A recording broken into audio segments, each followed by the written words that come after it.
This is the Barbados Today morning news for Thursday, October 10. Thank you for joining us. I am Marie-Claire Williams.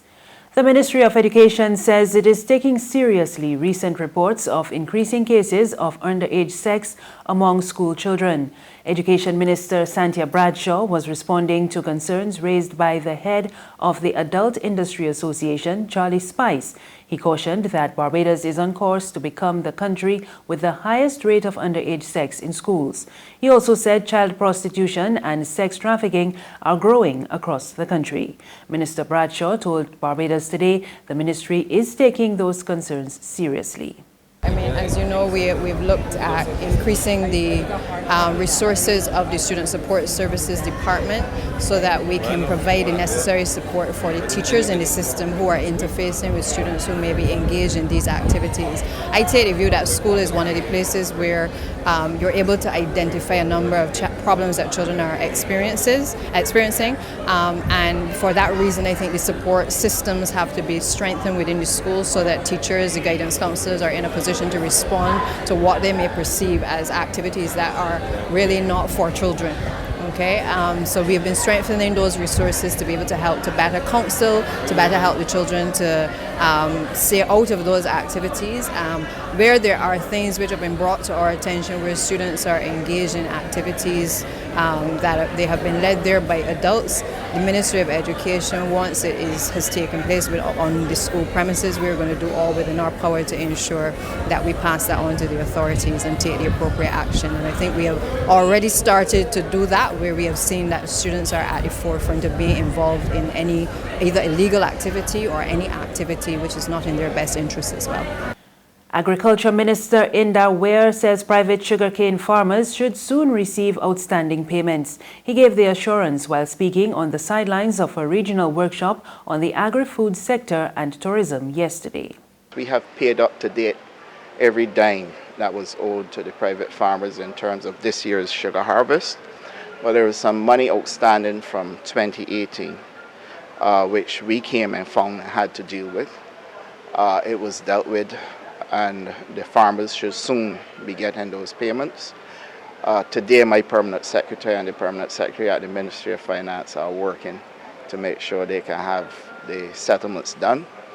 And then there's usually settlement for this year's harvest based on the yield, and that is also being done as well. Electric car dealer Mega Power Barbados Limited is reporting a strong uptake of those vehicles over the last 2 years. There are an estimated 400 electric vehicles on the road, as well as 40 charging stations across the island. Managing Director Joanna Edgell told Barbados Today she expects the trend to continue as the island works towards achieving the 2030 target of reducing its contribution to fossil fuels. Last year was a boom year for van sales. So the ENV 200, which is a panel van, we sold more vans than cars last year. We've seen that trend reverse this year with cars being more popular than vans. Where I see real successes are when persons who maybe were originally skeptical about electric vehicle uptake find themselves in here buying vehicles. And I guess one of our successes for the year is a contract that we've signed with National Petroleum Corporation for 6 electric vehicles, both cars and vans. And when I started our business in 2013, if someone said to me, "Oh, National Petroleum Corporation are going to buy electric cars," I would have said, yeah, right. No way. So that's been a big win this year. Edgell says government's 2030 vision is achievable, but it needs a comprehensive plan and support from all sectors.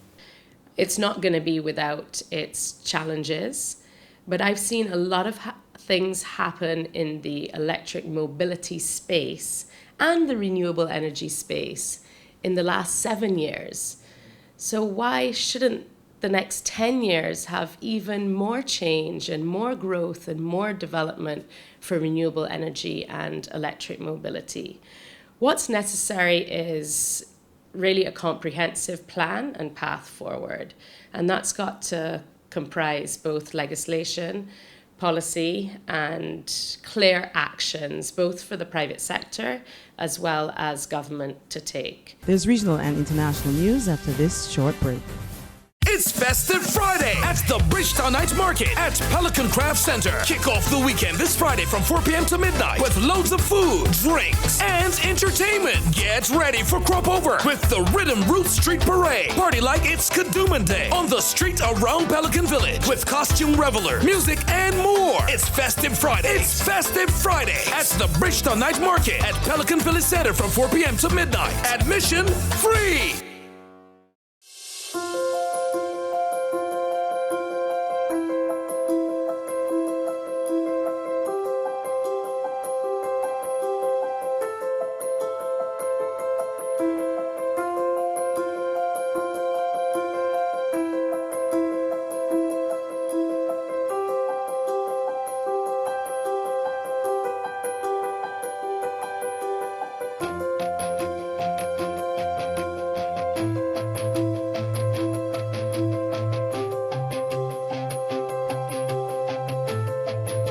Barbados Today, news you can trust.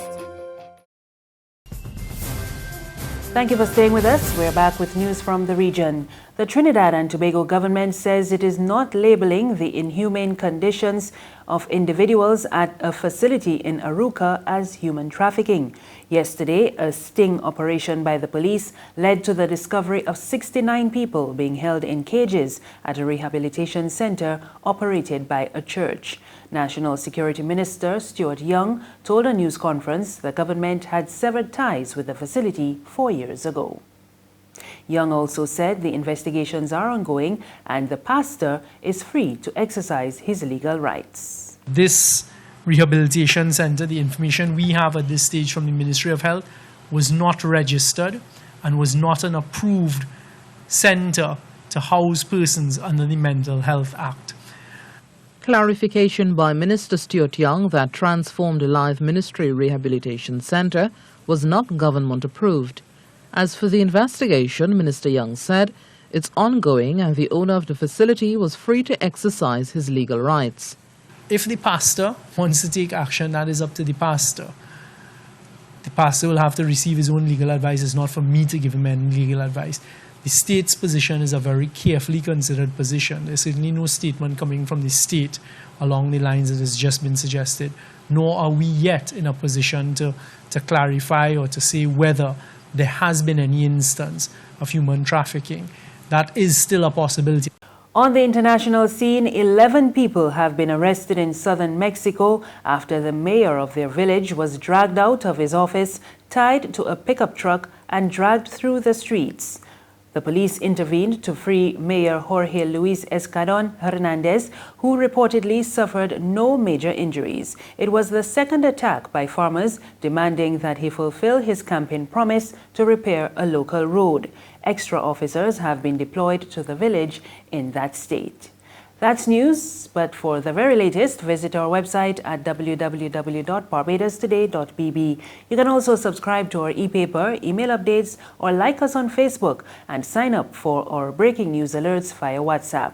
We're also on Izumi Media in bus terminals and Screenplay at supermarkets and gas stations near you. You can also find us on Mix 96.9 FM and Capital Media HD 99.3 FM. I am Mary Claire Williams. Good morning.